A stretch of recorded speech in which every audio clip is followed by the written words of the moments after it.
Good morning, good afternoon, good evening, wherever you are joining us from in the world. Welcome to another Operation Separation. I'm your host, Shel Shapiro. With me today is the very special Anna Furu. This is round two of us trying to have this live situation. Hopefully, technology will be better today. And Anna, I'm so excited for you to be here and join us. Welcome. Tell us a little bit more about who you are and what you do. Thank you so much for having me, Chell, and I'm really excited to be here too. So my name is Anna Furu, and I am a business and mindset coach for online coaches specifically. And the reason why I'm here is because you and I had a conversation about the work that you do and how you help um, people to find their dream career. And one of my specialties as a coach is creating genuine relationships, like relationship based marketing and sales. And it's literally the same, principle behind how help my clients to get coaching clients versus how, your clients can build, network and build relationships that can get them their dream career, basically. So I have developed a framework called relationship based sales. And this framework, together with my other methodology, has helped my clients to make over 2.7 million USD and counting. So I'm really excited to share this with you and your audience to help them get the dream jobs and careers, basically. Yeah. Oh, wow. That's a lot of money that you've helped your clients build. And I know you're a coach for coaches, essentially. But this is such a relevant topic across the board that it's not just limited to coaches. And so I'm excited to have this conversation with you about authentic relationship building and how using that on social media can lead you to your dream career, right? But before we get into more of building the dream career and building these authentic relationships, I want to touch on your story a little bit and how you got into coaching and knew that this was the right path for you. I was watching your stories today, and you talked more about the burnout and what you were experiencing there. So, for anybody who doesn't know your story, and I can certainly relate to the burnout, what was going on for you during that time? Yeah. So I think you're the same, high achiever since a long time. And as women, I think we become high achievers, and we're also highly empathetic. You can be just one of those things, which is easier, but um I am one, and I believe you're one, and most of my clients are also that rare mix between high achiever and very empathetic, wanting to help and do our best, and being there for everyone. And so this expands a lot of energy for us. And in my life, this showed up as overachieving in my academic studies. I'm a teacher, so I studied 5 years at university to be a teacher. I also worked. I used in Sweden, where I'm from. We say that you 40 hours a week is like 100%. And so I was studying almost 100%, and I was working almost 100% at the same time as a teacher in very challenging socioeconomic situations in schools, because that was, again, where my heart was at, that I wanted to help empower um, kids in areas where they didn't have a lot. And so I was also, super social, and always was there for my friends and all the things. And eventually, you know, there's only so much you can pour from your own cup until it gets empty. And my cup got empty because I didn't know that I needed to refill it and live a sustainable lifestyle, basically, both work and private life. So that was what happened. I burnt out, and then I got 6 years of severe chronic fatigue syndrome after that. So, I mean, Yeah. most people have heard of chronic fatigue, adrenal fatigue, and these things, and that's what I had. So I was able to work during this time, but I had to go down to, uh, 50%, which in Sweden is 20 hours a week. And that was the only thing I was able to do during these years. I didn't have any energy for, health, working out, meeting friends, anything. I just like I could only work those hours, and then I came home and I was like wiped out. Yeah. So that was my life, my situations. I was very ill. My body broke down. My mind, my or brain rather, my memory got very bad, and all these things. Um, until I was able to recover after about 6 years. And so a long road leads to the answer of your question. I started coaching when I recovered because I was so grateful, Chell. I was so grateful that God or the universe, whatever you want to call it, had granted me to actually heal from, this condition. And so I was like, okay, how can I repay you? How can I, show my gratefulness? And I had actually written in my diary when I was a little girl that I dreamt of helping people to be able to, find their inner power and basically use their capacity to the max, right? Reach their highest potential, and Yeah. doing so by connecting to the universe. And I had written guide or teacher, but basically what I was describing was that I wanted to be a coach. And I've been coaching my whole life, but I, didn't know it was coaching, and I did not know that you could make a living out of it. So when I was recovering from my burnout and chronic fatigue, I was introduced to the coaching industry or the coaching world thanks to one of my friends. Um, and I was like, this is amazing. I love personal development. That is my biggest hobby. And so, long story short, I hired my first coach, which was a life coach, and I worked with him for 6 months, and my life changed. And he helped me to, understand that as much as I love teaching and I really want to empower and help kids, and so on, where my heart and my skills really lie in coaching, because it's, you know, the arena where I can really teach and coach around personal development and stepping into your power. So that's where it started. And here I Yeah. am today, and I've worked with hundreds of clients and actually have been able to help them do that. That's so powerful. So many things that like came up for me as you were relating all of that. Because I'm sure so many people can relate to feeling the burnout and the fatigue and the high achieving, doing all the things. Um, what I've noticed on my end is, and this goes for me, but this goes for a lot of my clients too, is we tend to wear the hats. We tend to wear all the hats, do all the things, where you put a lot of your energy into learning and the development and teaching. And I was focused on the doing.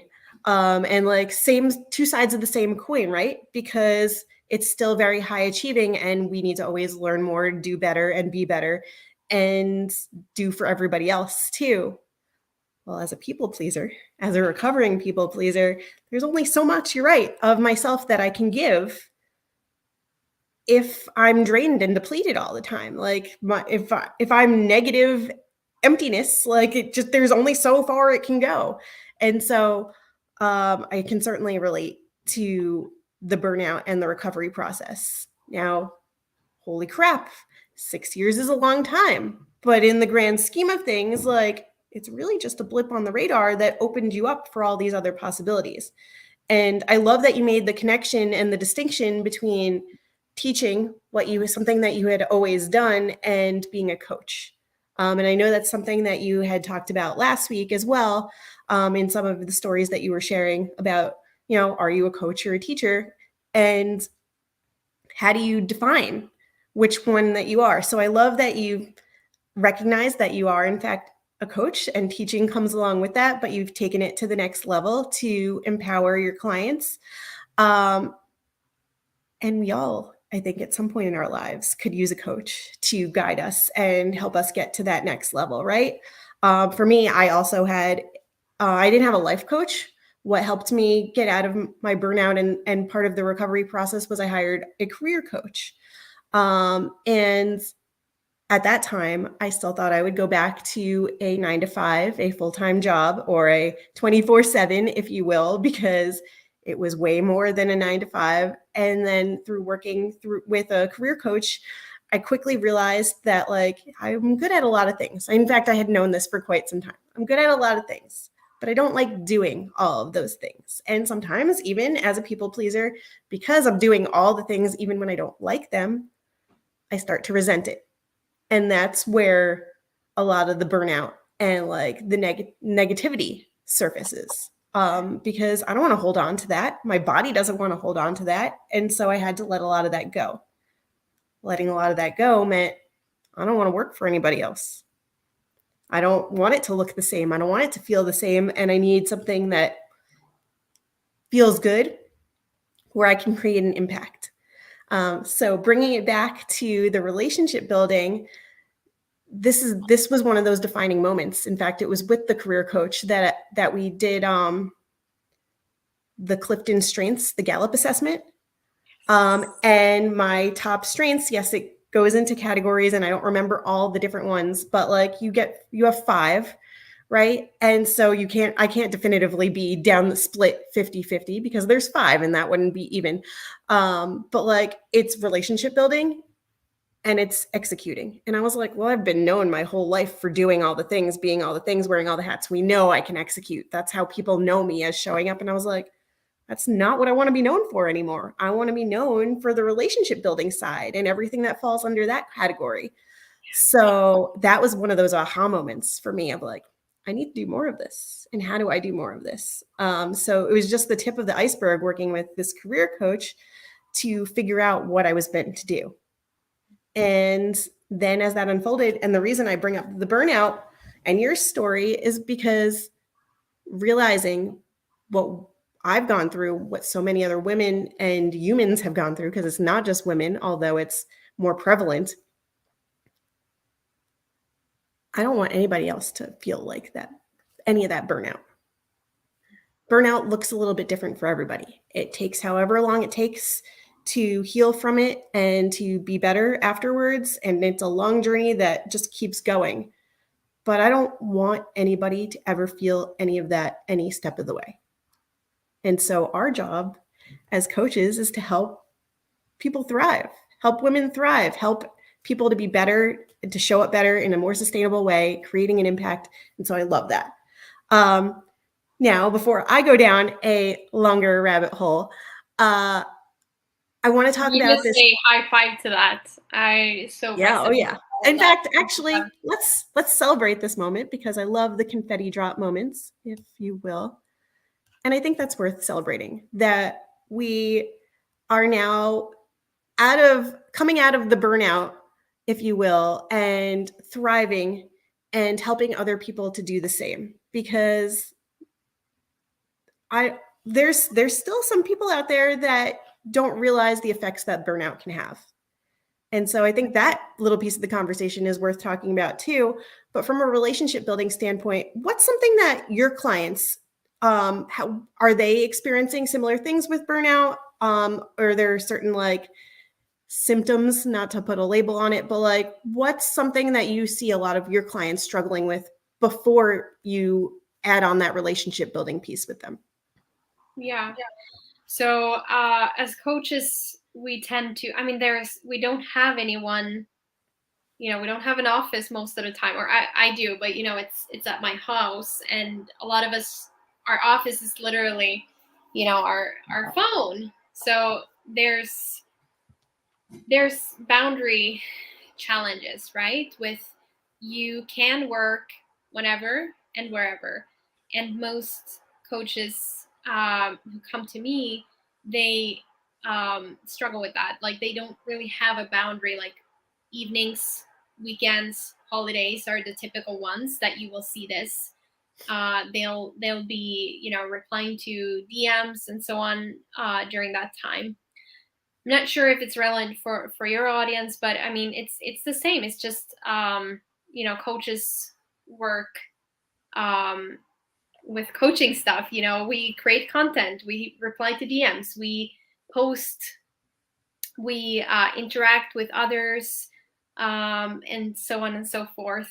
And that can there can be a lot of work there. So usually my clients really struggle with having a balance of, okay, when do I actually work? When are my office hours? And when am I allowed to just be me and not, relax and not work at all? Not, which again comes down to your phone a lot. Yeah. When can you turn off, so to speak, and disconnect, right? So that you can replenish yourself and be sustainable, so that you're not like powered on all the time. That was definitely something that I struggled with, because I was on 24/7. And if there were more hours in the day or more days of the week, I certainly would have been on for all of them, doing all the things. And that's made the biggest change, is being able to be like, all right, I'm done with my phone for the day, or I'm done with screen time. I see this email because it drives me nuts when I have like things unread in my inbox. So I'll look at it. I will make a mental note, or I'll write it down so I don't have to keep it in my head. But then I will make, if it needs to be responded to, or if I have a thought, I will draft it and save it for later, so that it can send at a more appropriate time, because me responding right then is not the thing that I need to do. And changing that shift to not feeling like I have to respond to everything at all hours of the day and night is huge. And I'm sure so many people can relate to that. So how does relationship building, like, and learning how to do it better, help with that? So it helps because it's, it's the strategy that one of the main strategies I help my clients to master in order to get clients. So it helps in the sense of, you're not just cold spamming, DMing people, whoever, but you're actually building connection with one person to another, one human to another. So it really makes your business, your more animated, more soulful, because you're, actually taking the time to get to know people. And it's fun. It's so much more fun because you get to have these awesome conversations, similar to what we're having here. Yeah. And really getting to know a person and their story, instead of just like, hey, can I get your credit card? Which doesn't work. Yeah. So, and I found that this works for people that are in a career transition as well. So if whether you're job searching or you're just starting an entrepreneur journey, wherever you are career wise, it's not, DMing can feel same but different, right? Think back to a time when you were job searching, for instance, whether that was like right out of school, or like if you got laid off and you were looking for something new, or you just knew that you needed something different.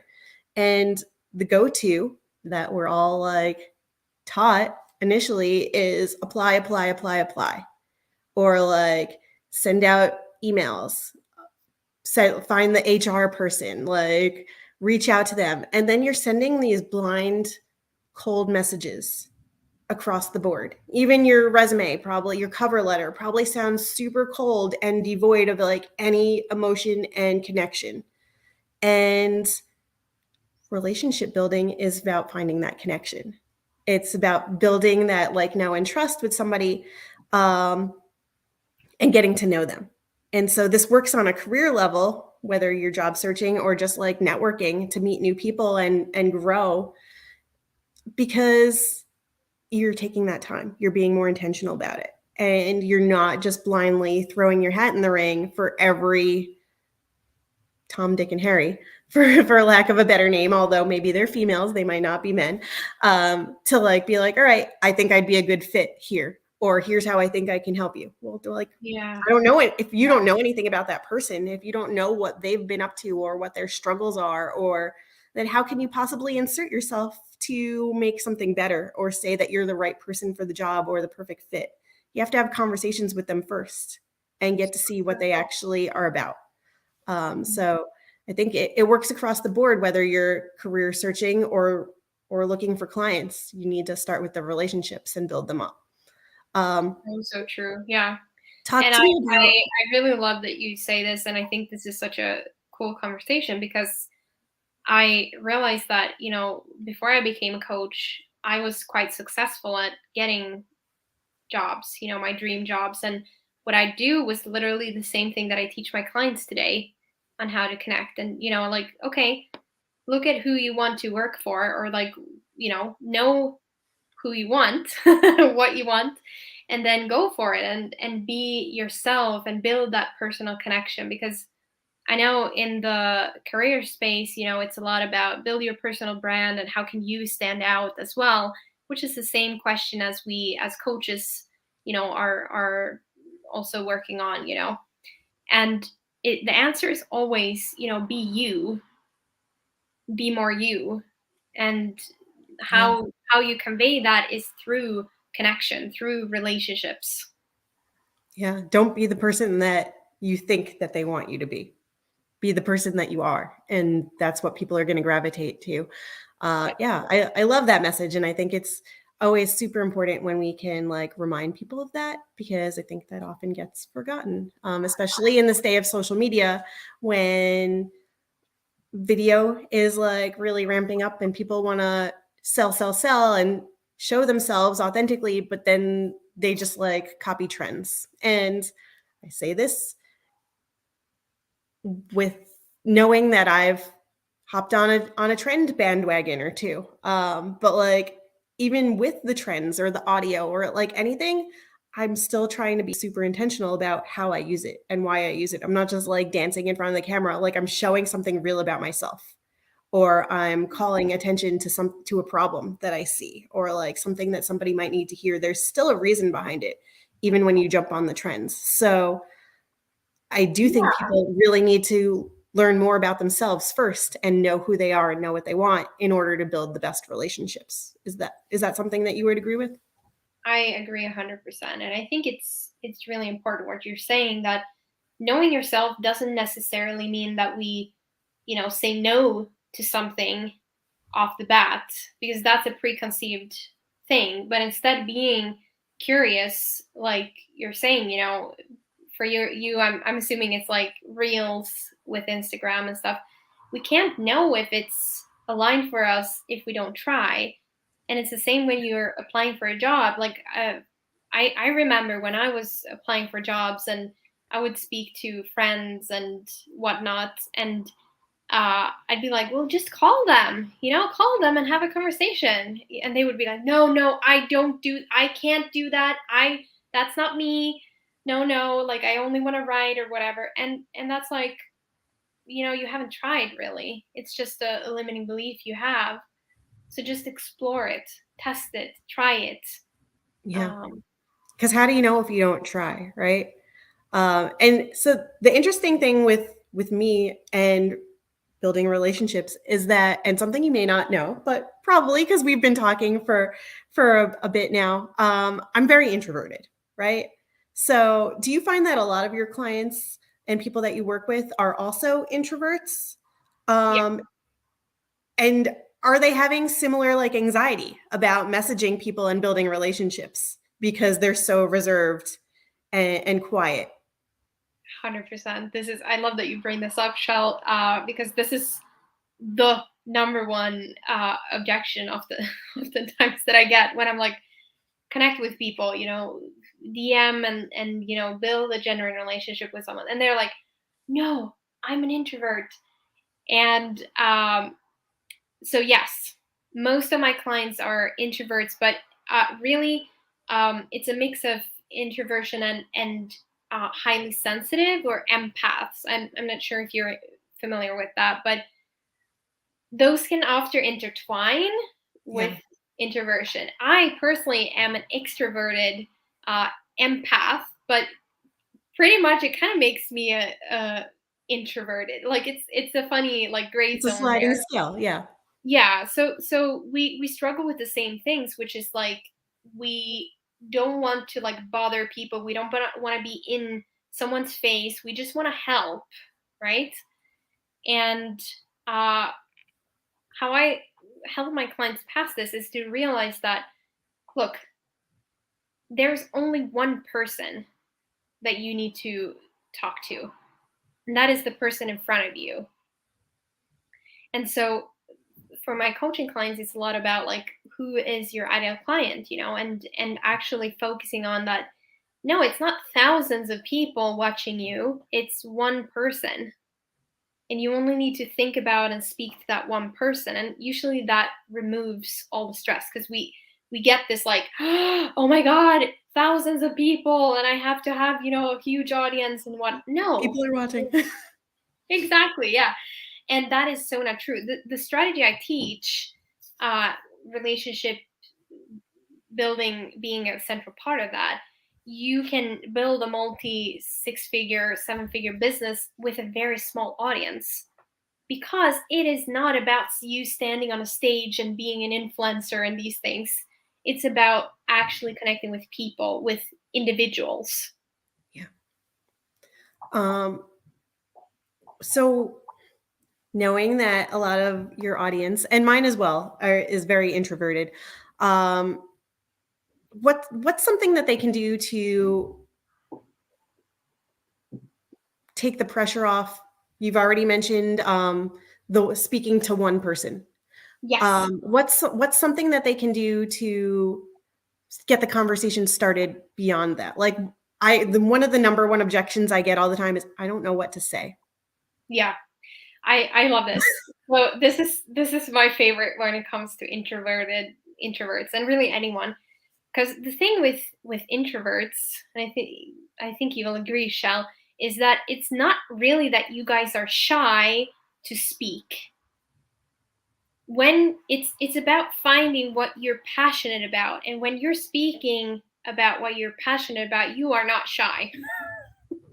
Believe me, I've almost everyone I know are introverts, and it's just about, you feel shy when you think you have to be someone else, you have to be a certain way, or you have to talk about these boring, small talk stuff, whatever, that you don't know about or that you don't want to talk about, right? So that's my second tip.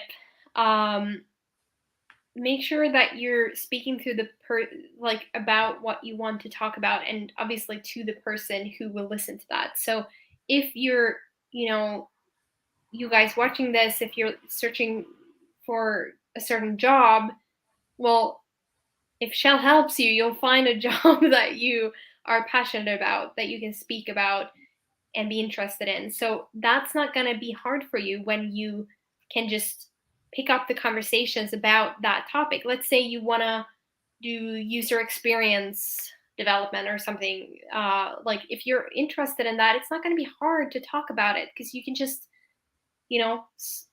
small chat about that. Or if you want to, be a, I don't know, lawyer, or, whatever it is that you want to get into, you will have your interest in that, because Shell will have help you to find your passion. Yeah, even if you're discovering your journey as a coach and you're figuring out like what kind of coach you want to be, why you want to become a coach. So you can speak on that. You can speak on like the same way we talked about our burnout journeys, and how working with our own coaches and healing led us to become the coaches that we are, doing the things that we're doing. It like we've grounded ourselves in our why and our purpose and our reason for doing it. And so like once you know what it is that you want to help people with, where you want to insert yourself, where you want to make an impact, that takes all the pressure off having the conversation because you know exactly what feels good for you. Yep. And that's going to come through on the other side of the screen, on the other side of the phone call, on the other side of the camera, whatever technology you're using. Even if you're face to face with somebody at a networking event, it's going to come through because they're going to feel that energy and that power.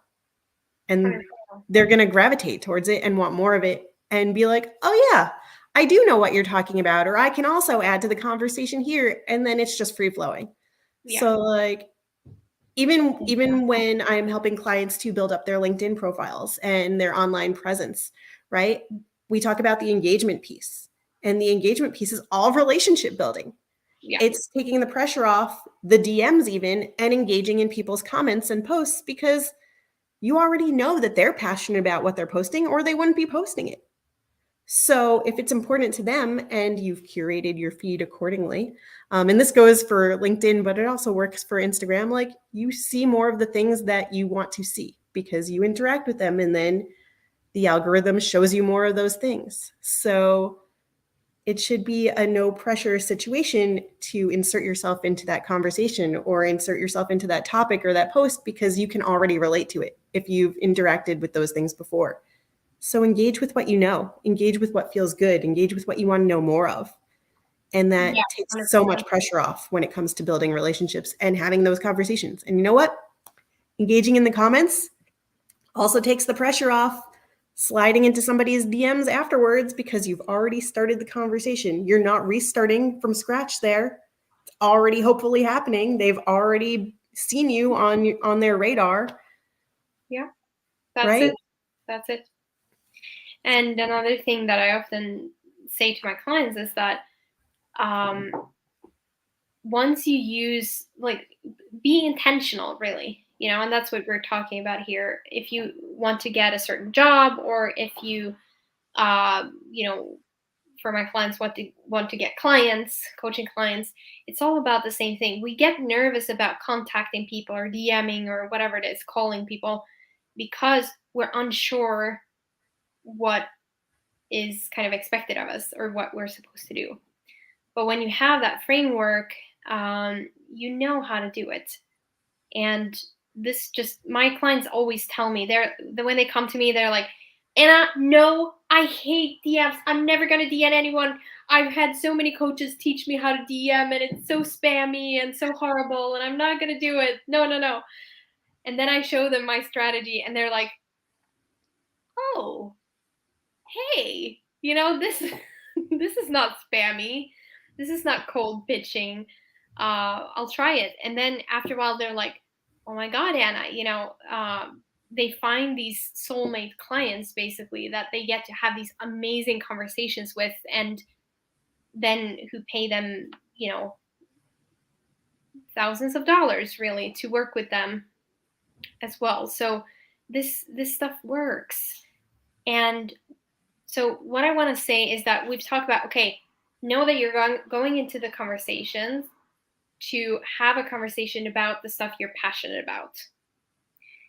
That's like the meta purpose. So now you know that. But when you start the conversation, it is important to kind of start it off intentionally, because always when someone is reaching out to us, we're always a little guarded. So understand that it's not just you being a little nervous, it's the other person is nervous too about, like, what does this person want from me? So in order to calm down their nervous system and just like basically show them a white flag and like, "Hey, I'm I come friendly. in peace. Yes, I come in peace. I'm not here to, scam you or anything." What we want to do is build personal connection first. And so depending on who you're reaching out to, that can be different. If you're reaching out to a big corporation, obviously it's going to look different from if you're reaching out to, Lauren's bakery down the corner. But one way you can do this is that you can start by flattering them in an authentic way. Show them that you've done your research, And this makes them feel a bit special. Uh, and obviously, then you will talk about, you know, what your why you're contacting them. But this little jest just shows that, hey, I'm actually interested in you. And this is what most people, everyone does wrong, both my clients and your clients, I believe. Whether you're looking for clients as a coach or you're looking for a job, employer, um, we often focus way too much on ourselves. And in order to build a genuine relationship, yes, you need to be yourself, but the focus should be more on the other person. Because that's going to release all the stress we're feeling when we're like, I have to perform. What is she going to think about me? What are they going to, la la la la. We get really stressed. It's not about us. It's about us connecting with the other person. So Yeah. just like when I'm speaking to you, I'm really listening to you and like, okay, her story, all of these things, if I would just be sitting here and thinking about myself, I would not listen to you. I would just be like, okay, what am I going to say when she says that? Okay, when can I jump, these things. And that's not a real conversation. It's not a real connection, and you can feel it and vice versa. So my biggest tip really for anyone looking to, connect with people um, in a genuine way to get their dream job or clients, whatever, is to be yourself, but also like let go of yourself in a sense and really be present and focus on the other person and get to know the other person. Yeah. Get to know the other person, I think, is key. Because hopefully you're already showing up as yourself and you've taken off that mask or any persona that you think you need to show up as, and you're just authentically you by the time you're in somebody's DMs. Um, it's really about like getting to know the person on the other side. What are they all about? What are they doing? And I love the flattery piece of it too. And that can look like a lot of different things, like praising them for like something that they've just shared, like, or like the way that they've come through an experience, or like, I see you're doing great things over in this space. I'd love, like Yep. something that lets them know that you see them, that you are a real person trying to connect with a real person, and that you see something very specific that they've done. Yeah. 100%. Because even if it's a corporation you're reaching out to, they are, they're not a person, but they really are a person. It's like they are an entity. So you're speaking to them, and their mission and their, like you said, what they've done and everything. So Yeah. think about What that, and what's then something that the company has worked on? What's something that that department that you're looking to join has worked on, or somebody specific in that department if you're, able to find that person to reach out and connect with. Like there's still things that you can relate to and build that connection with in a real way. Like what is happening? Are they in the news? Did they get featured for something? Is there new technology that this company is working on developing, or like did they go public? Are they, what's going on in real time in their world? exactly, yeah. Instead of just, I remember when I started applying for jobs and I was taught to just talk about myself, like, hello, my name is Anna, and this is me, blah, blah, blah, blah, blah.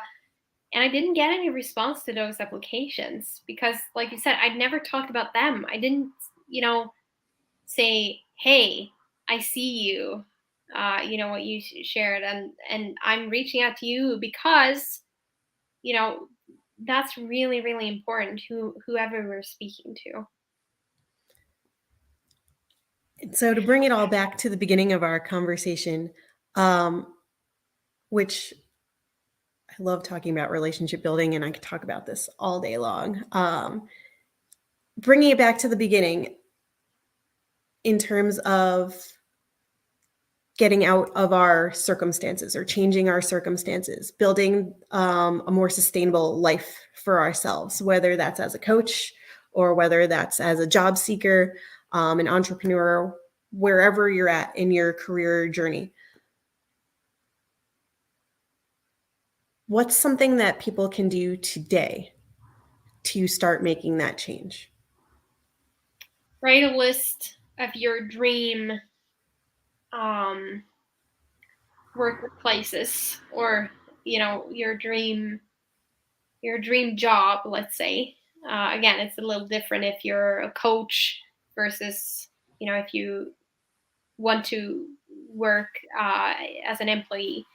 But let's say that you write a list of places you'd like to work as an employee. And again, I really want to say this. I'm a coach, yes, but I spent years and years as an employee, and I think it's one of the most awesome things. My husband is employed, and like it's not better to be an entrepreneur. I just want to say that doesn't matter. It's just about what is aligned for you, because you can make a huge impact as an employee as well. So I just want to clarify that it doesn't I love that. matter um, if you're an entrepreneur or if you are an employee, it's equal. So let's say first that you want to find a better employment situation, like a better workplace. Write down your dream companies or positions that you would like to work with. That's step one. Once you have that list, you might start getting some mindset wobbles and like, oh, but I could never work for that firm, or I could never know, who do I think I am? That's when you need someone like Shell to help you overcome the mindset stuff. But basically, what you need to do then is to start ticking off the list and start building relationships with those companies and reaching out to them, talking to them, and like we talked about here, started off with like flattering them and like, why are you reaching out to them? Why not the others? What's special about them? What makes you want to work at their place? Yeah, I love that list because I think that brings clarity, right? It's about getting really clear on what you want, what your goals are, who you want to work with, what you want to do more of. And so when you can start building that list to make that change, you can then start to like grab things from that list and break it down even more. But that initial list is key. And my mind is going down this rabbit hole before I even process all of it, of like how I brain dump at the beginning of a week, like my to-do list, things that I think I should be doing or that I promised that I would do, or like maybe I overextended myself and like said I would get something done by a certain time, whatever it is. I brain dump all the things at the beginning of the week. And then I start to pull out the things that I actually want to do. And it becomes really clear of the things that are aligned for me and things that feel good and are sustainable and will maintain my energy, as opposed to making me feel depleted or resentful or burnt out and completely tired. So same, but different. I know I'm talking. One's a to-do list and one's building a list of like your goals, but they're not that far different when you're trying to figure out what you want for your career and what you want your success to look like. Once you start building that initial list, things will start to become clear of what's on the pleasure list. What do you want to do more of? Because it might just be a brain dump in the beginning. You're not sure. For me, working with a career coach in the beginning, those beginning steps when I was working through the burnout and healing, I thought I wanted that 9 to 5.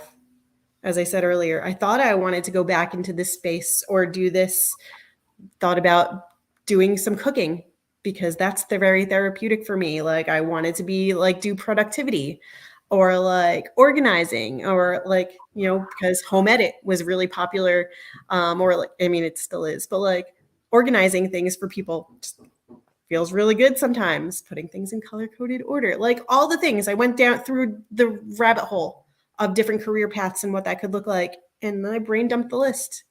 And then I started taking things off the list and was left with, all right, here's what feels really good. And so you might not know. So brain dump all of it. Get really clear on what you want. And you might have to do that a few times before that clarity is like, oh, okay, I feel good about this. Now what? So yeah, I love that tip, Anna. Thank you for breaking it down in that digestible way for people, because we can ruminate a lot on and get stuck of I don't know what to do next, or where do I go from here? Yeah, and I think it's important to mention here that if you do feel stuck with just like I don't even know what I want, I think that's a very clear signal that you are ready for support. If you take your well-being and your life seriously, again, coaching, let's be honest, coaching is not for everyone. Coaching is for people who want to reach their highest potential, people who want to, fast track the results, really. So if you're that kind of person and you're like, I want to make something out of my life, coaching is such a gift to help you to get clear. Because sometimes, we have a saying in Swedish which goes something like, you get home blind, meaning that we can't really see our own stuff because we're always in it.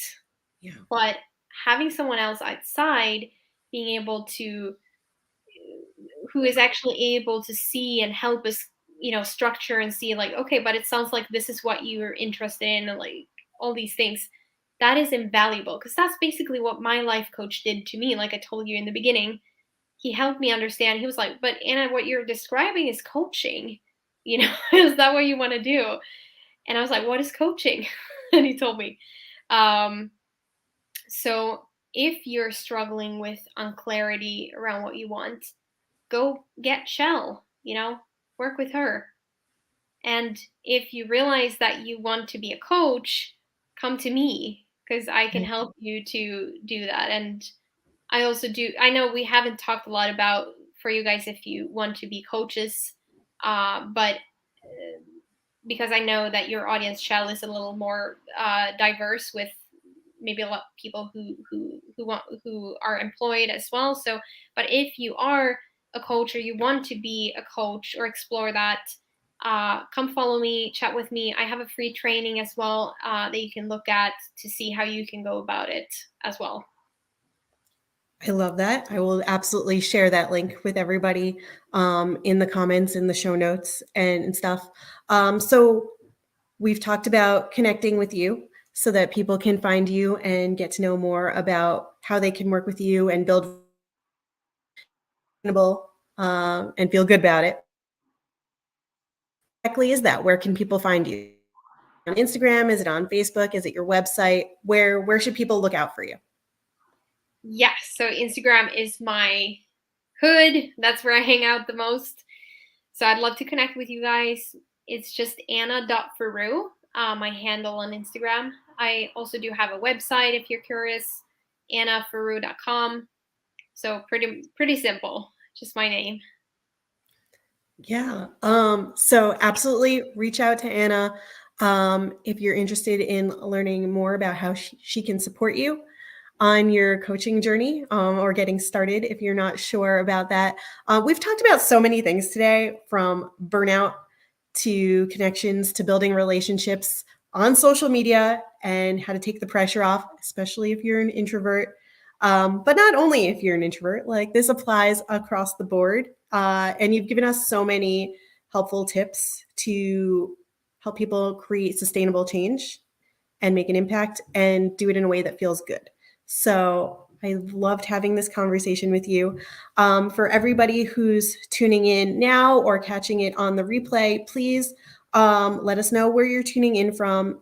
And please, if you enjoyed this conversation, make sure to follow Shell Station, whether that's on Instagram or LinkedIn or YouTube, so that we can support you and bring you more and more of these conversations. If there is another topic that you would like us to discuss in the future, I always love bringing on and having conversations with amazing guests who can also help people create conversations for change. So let us know who you're thinking about. If you've got a special guest in mind that you want me to reach out to and bring them on, I would love to support you in that way. And if you yourself are going through a change or have come through the other side and now support other people to do the same, I would love to have a conversation with you in that space as well and bring you on as a guest yourself to share your story. So if you're interested in your own operation separation or sharing your journey, please reach out and connect with me. LinkedIn or Instagram are my two main jam social media places to find me. We will drop all the links. Stay tuned for more. This has been another great Operation Separation. I'm your host, Shel Shapiro, my special guest, Anna Furu, and we are saying bye for now.